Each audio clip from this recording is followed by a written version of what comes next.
name is Brittany and you're watching my channel Brittany She Etc. Before we get started, do not forget to subscribe and at least flirt with that like button before hitting it. Thanks for watching and enjoy. Natalie Wood was born on July 20th of 1938 in San Francisco, California. At a young age, Natalie would enroll in the performing arts by the influence of her mother. By 1943, at only 4 years old, Natalie landed her very first role in a film called Happy Land. It was a small part that lasted a mere 15 seconds, but would open the door for many other opportunities for Natalie. In 1947, she would catch a big break when at the age of only 10 years old, she was signed to a contract with Fox. The very same year, people would really fall in love with Natalie when she starred in the classic film Miracle on 34th Street. By the age of 16, Natalie's career would really take off and she became Hollywood royalty with a long list of films under her belt. She was known for her beautiful dark hair and her doe-like eyes. Her biggest inspiration was Vivian Leigh. She really looked up to her and tried to emulate her when she acted.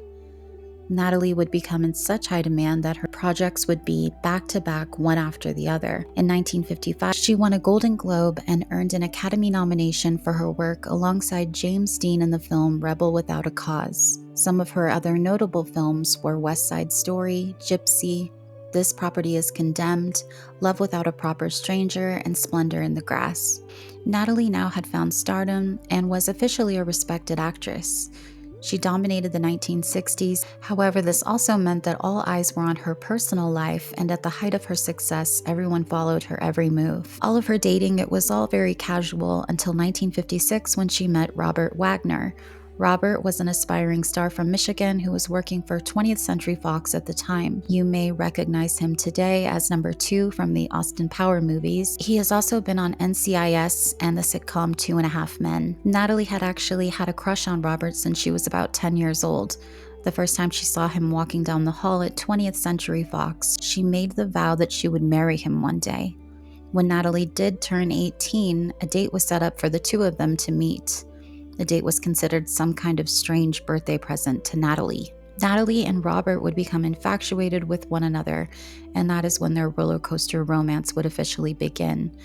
On December 28th of 1957, the couple was officially married. At the start, they seemed to have a passionate and loving marriage, but things would change over time due to issues with infidelity. It came out that Natalie had actually had an affair with her co-star, Warren Beatty, during her time in filming Splendor in the Grass. This affair would lead to the two officially divorcing in 1962. Natalie did not take the divorce well in the following year. Natalie put her career on hold to focus solely on herself with the help of therapy. Both Natalie and Robert moved on, found new partners, and remarried. Natalie was able to find herself again. She met a man named Richard Gregson, who at the same time was a writer and producer. After 3 years of dating, the couple married and Natalie had her first child, who would be named in honor of her mother, Natasha. Although Natalie had tried to do everything right in this relationship, it ended up backfiring on her because her husband Richard ended up being unfaithful and was stepping out of his marriage. This, of course, had Natalie questioning their marriage, and she really did not know if it could be salvaged. By 1972, Natalie had come to a shocking decision. She decided not only to divorce Richard Gregson, but in a turn of events, she ran back into the arms of Robert Wagner, and to everyone's surprise, the two would marry for a second time. In 1974, Natalie had her second daughter named Courtney, whom she had with Robert. This also made Robert a stepfather to Natalie's first daughter, Natasha. This time around, Natalie really wanted to focus on her family life and put her career on the back burner.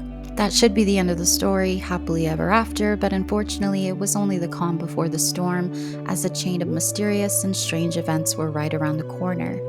In 1981, the remarried couple decided to go out for the weekend on a boat trip. They would take Robert's 60-foot yacht named the Splendor, which was endearingly named after Natalie's hit film Splendor in the Grass. Taking the yacht out on trips was something that the couple liked to do frequently. This time, they would set sail across the Pacific Ocean to visit Santa Catalina Island. The two would not be alone, as they would also be accompanied by the caretaker of the boat, a man named Dennis Davern. They also had invited a friend of theirs, Christopher Walken, who you most likely are already familiar with. Christopher was only 38 years old at the time of this trip. Natalie and Robert became friends with him after meeting him on set, and all three of them would hang out frequently. Christopher and Natalie were actually in the process of filming a movie called Brainstorm, and everyone agreed that the trip would be a nice and relaxing weekend away from stress and work. On the 28th of November, the group would officially set sail. The air was crisp and cool in the mid-50s after a recent rainstorm had cleared the sky. The three of them had spent the whole day enjoying themselves and mostly relaxing. By the time dusk came, they decided to exit the boat and walk around the close-by town of Avalon. They first made a stop at a local restaurant for drinks and dinner. This is when the three of them would start drinking heavily. They burned through 2 bottles of champagne and 4 bottles of wine. 6 hours later, they finally made their way back to the boat, but they were not done yet, as they planned to continue with more cocktails on the Splendor. Upon returning to the boat, everything seemed fine between the three of them, but what Natalie did not know was that Robert had a lot of underlying anger. He had been watching Natalie and Christopher throughout the day, and his anger seemed to get more intense the more he drank. Robert had been observing Natalie and Christopher throughout the day, spending time together, giggling, and making jokes he didn't understand.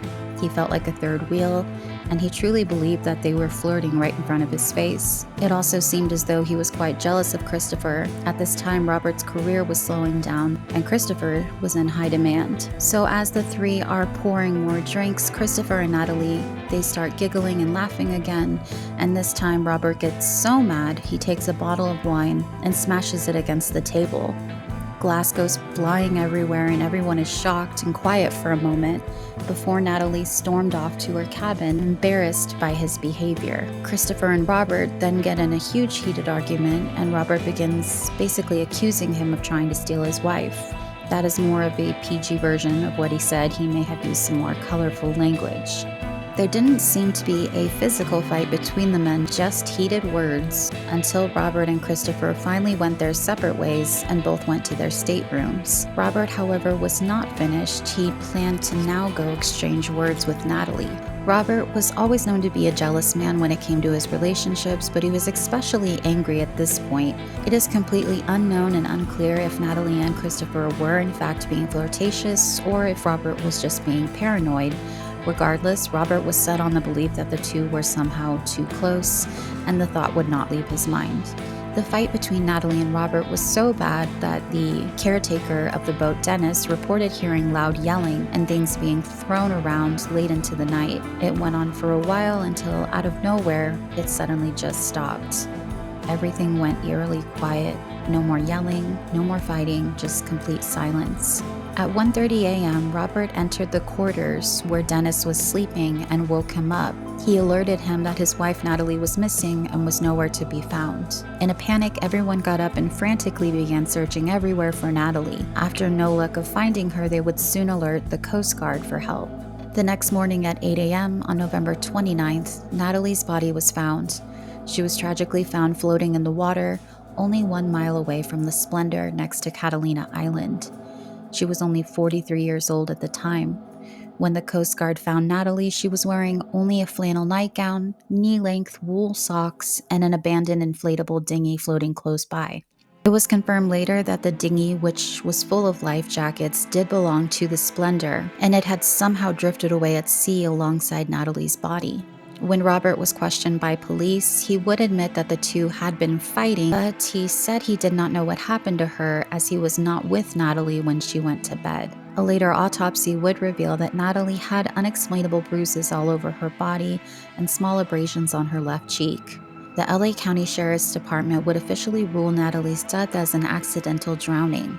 Their official theory was that Natalie was awakened in the middle of the night by a loud banging sound coming from outside. She went out of her cabin wearing only her nightgown, jacket, and socks to investigate where the sound was coming from.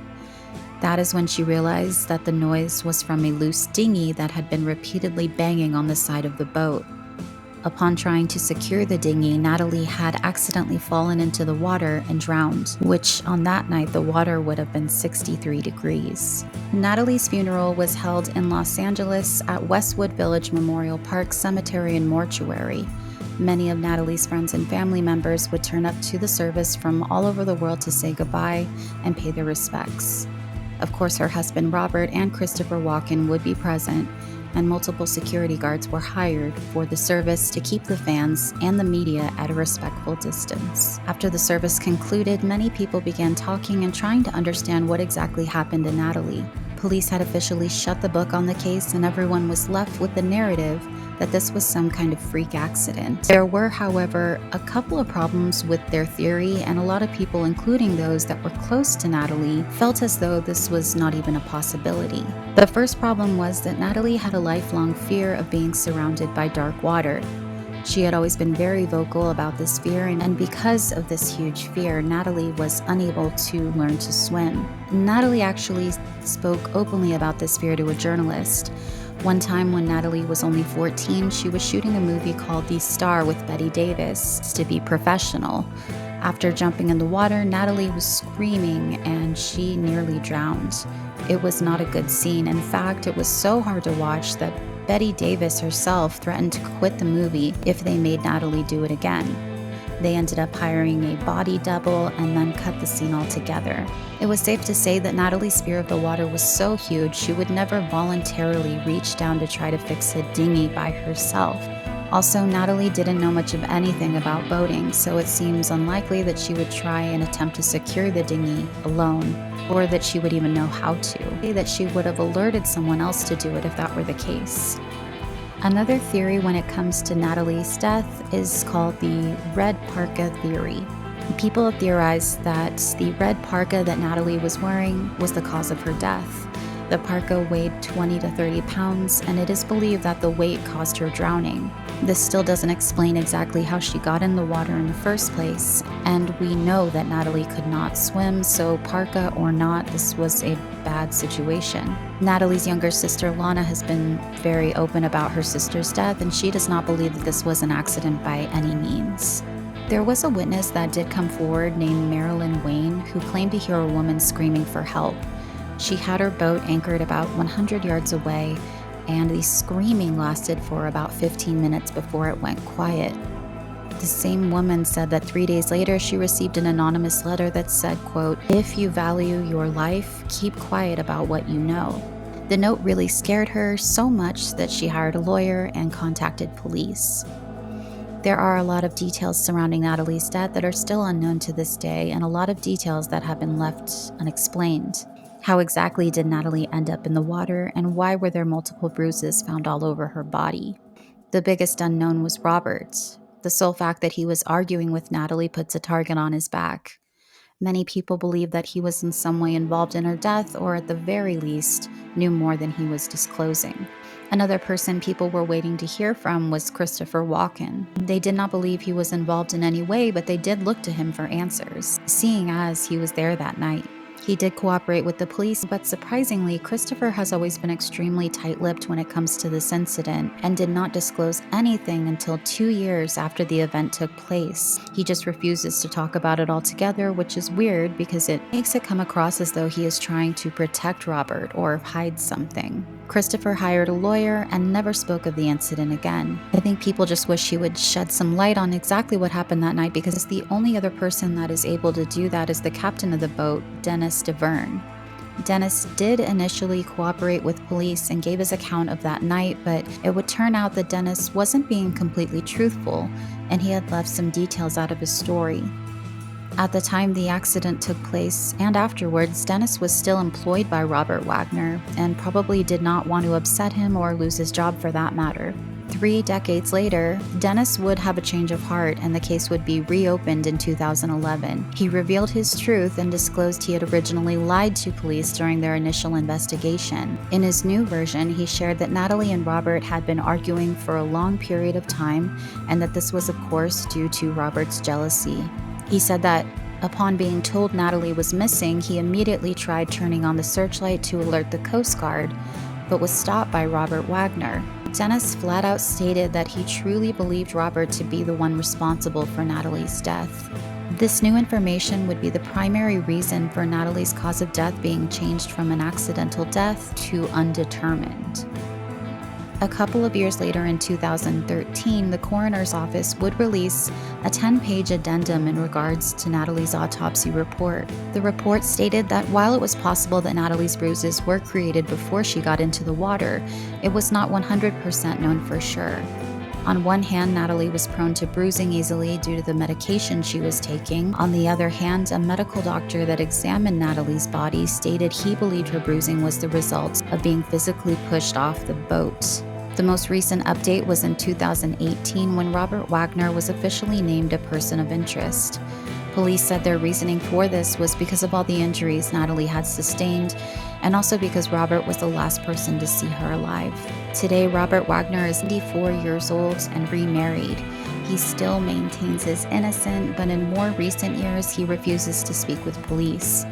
Whether Robert is innocent or not, I do not know for sure. My problem is with the fact that he has left us with so many unanswered questions. Her death is so incredibly sad to me. She did not deserve to go out of this world in such a horrific way, in the same way she feared all of her life.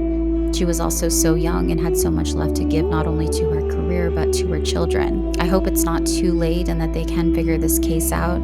Again, I don't know what to believe. Sometimes I lean one way and sometimes I lean another. I don't know who's lying and who's telling the truth, but at the very least, I can say that there's definitely something weird going on with this whole case. That is going to be it for me today. Thank you so much for watching, and do not forget to like and subscribe. Until next time.